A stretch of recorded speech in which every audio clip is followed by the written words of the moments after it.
are your emotions right now? My emotions are really mellow. I don't know. It's the number 10 is pretty tough to get to, and I told the guys it's something that you might go your whole career again without getting it, and so to enjoy it. But I haven't thought about Boston's game being any bigger than the fact that it's Boston, and no matter what their struggles are, I still think they're a great team, and maybe in the end, if they catch fire, to the team to beat in the East. So it's kind of fitting that Alex got the game winner.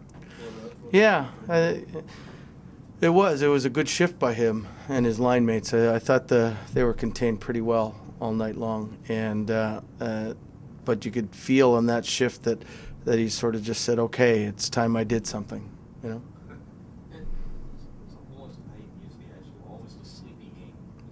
Oh, it was real sleepy. Yeah. Was it just how would you attribute it to a matinee or? You know what? I thought the crowd was quieter than most, and then they came out and all they did was want to check. I think they had one scoring chance the first two periods, or two scoring chances. So I mean, there wasn't a real up and down tempo. A lot of whistles and no penalties and such. So it was a quiet game in that respect. And then once they got the two goals, it sort of, got everybody's blood going again. And that's what happens. We talked about that. They're putting you to sleep, and you got to stay strong, because this is how some teams play that we might meet in the playoffs. They're a very defensive-minded team. Tyler Sloan, been out of the lineup for a few games, comes in, jumps right in, but looked to be a pretty strong team. Can you talk a little bit about how hard that is to sit out for a few games and then come in and play it that way? We played it today. Well, I think if you look at it, it's hard, but it shouldn't be hard. You should be prepared. He should be ready to play, and whether he could have been 30 games in the minors, and you come up, I expect him to be just as good as anybody else on the ice. So we practice all the time, and he's practicing. So that's one of your jobs when you're the 6th, 7th defenseman, is to stay ready, because if you're not ready and you get thrown into the game and you don't do a good job, then you don't continue to stay the 6th or 7th defenseman. You need one. That's why Quentin Lang, no matter when I put him in, I know he's going to be great, because he's ready and he knows his role, and so does Tyler. And I thought Tyler played really good, by the way. I'm just saying it's not something extraordinary that he played good. He should be playing good. Did Malone's hit on Alex midway through the third period? His goal was like 2 minutes after that. Did that kind of wake him up and get him going on that shift? Might have. Yeah, I don't know. And then it was great. Tyler hit Malone right after, and sort of got the crowd into it too, and woke us all up, I think.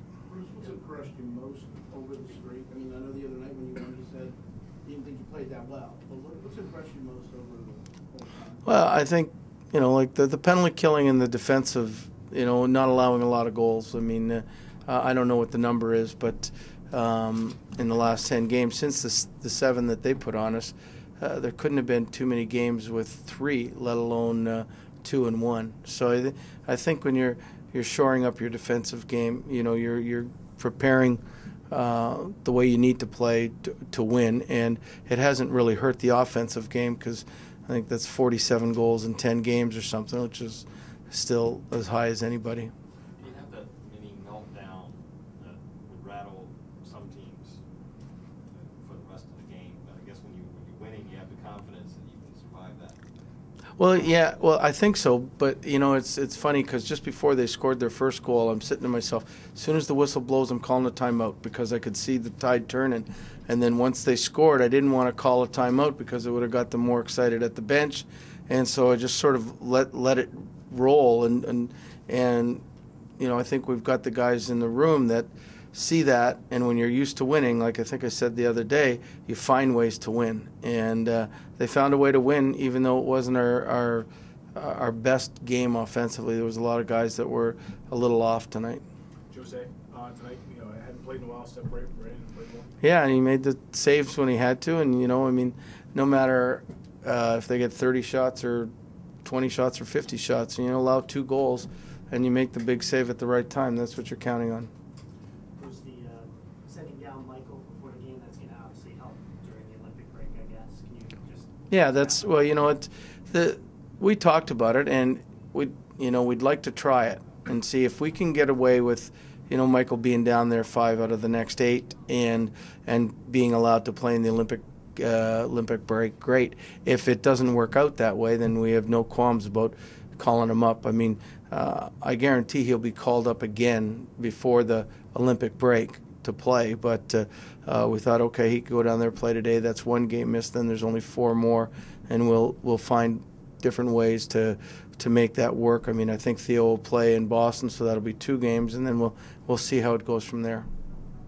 More big defensive zone wins after your goal freeze talking tonight. Did you get an explanation on what happened at the end? Where? On LeCavier, did he get? Well, obviously they kicked him out, and he didn't want to get kicked out, so he had a few choice words for the linesman, and then I think they were going to let it go, but he just persisted, and that's when they gave him the penalty.